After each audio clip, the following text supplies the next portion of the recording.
Hey everyone, and welcome back to my channel. Today we're going to be looking at the new shadow task system. Let's go. So for this video, we're going to be looking at this through my Necromancer, simply because I'd already capped all my shadow tasks on Monday morning on my main character. So looking now, with the shadow goals, you can actually access all of your 20 shadow goals for the week. And with some of these, you can complete them multiple times, unlike the blessing, which now you can only do once, which is really great because originally you would keep getting that one pop up normally after you'd already done it the first time and completed your other tasks. So this is much more beneficial, and there does also seem to be a little bit of a bug with the vault one, which I'll come back to at the end of the video. For now, I'm going to run an Elder Rift, and that's going to be the only task that I actually film for this video, because you don't want to watch me run all the shadow tasks when, we do them all the time anyway. So I've just gone to the Hills Trader and bought some crests. I managed to get a legendary crest as well because of the monthly reset, and we're going to run this Elder Rift, and I'll talk you through what I'll be doing for these tasks. So with shadow tasks, normally I aim to complete them on my main character by kind of like midday on Monday.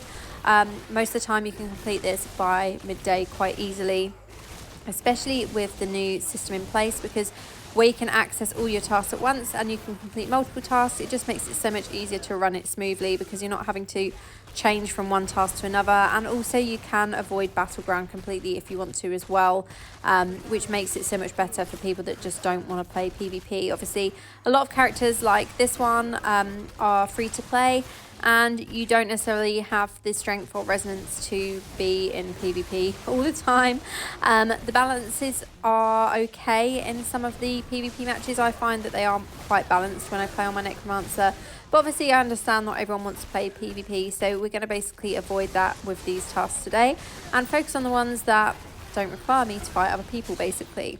So boss is about to spawn, and I'm going to warn you now, I will not be able to take her down as quickly as I can the other bosses. As I've already mentioned, this character is free to play and definitely nowhere near as strong as my main character.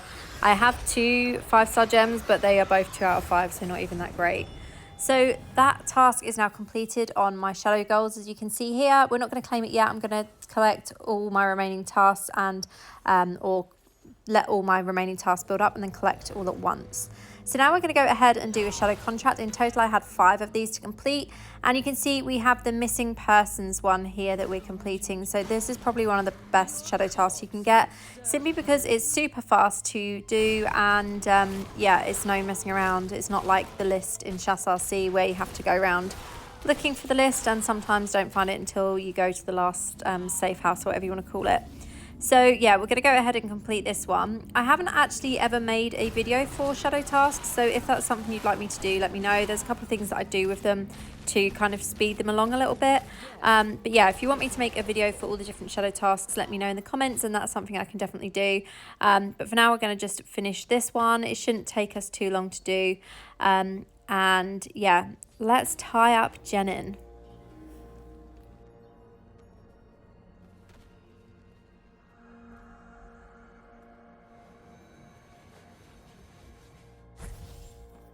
Now I always run up to the Bloodsworn here instead of waiting for them to approach, because it just saves a few seconds on this shadow contract, which is always nice to save a little bit of time, especially when you're doing multiple contracts in a row. I was actually pretty lucky, and I got this contract 3 times out of all 5 contracts that I got. So now we've got to talk to Beyonce. I know that's not her name, but every time I read her name in game, it makes me think it's Beyonce.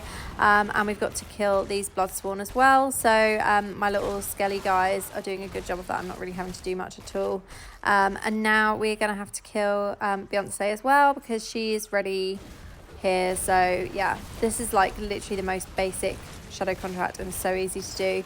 And then all we have to do is speak to Jenin and free these last prisoners, and then that contract will be completed. I just had to do that to clear that Vanguard charm notification because it was annoying me too much. I'm sorry. I couldn't stand looking at it any longer. So yeah, we're going to free these shadows. This last one, I know their arms are meant to be bound, but I always think it looks like she has had her arms chopped off. As you can see there, it just looks like she has no arms, but yeah. Let's head back and claim the rewards for this contract. Maybe I'll get a legendary if I'm lucky. I do find that the contracts seem to drop more legendaries now. Let me know if you've been finding that as well, but I've definitely noticed that a lot more recently when I'm doing, especially I can't even talk, especially multiple contracts in a day. I've noticed I get a lot more legendaries from it. So I'm going to go and do vault, and this is the end of the day, and I've basically completed all my tasks. As you can see, 20 out of 20 complete, and I've got quite a few different things that I've done. But that is how easy it is now. It makes it so much quicker to do shadow tasks, and as I said, you can focus on the ones that you want to instead of doing all of them as well. So that's it from me today. I hope you found this video helpful, and as always, thank you so much for watching. I'll see you next time.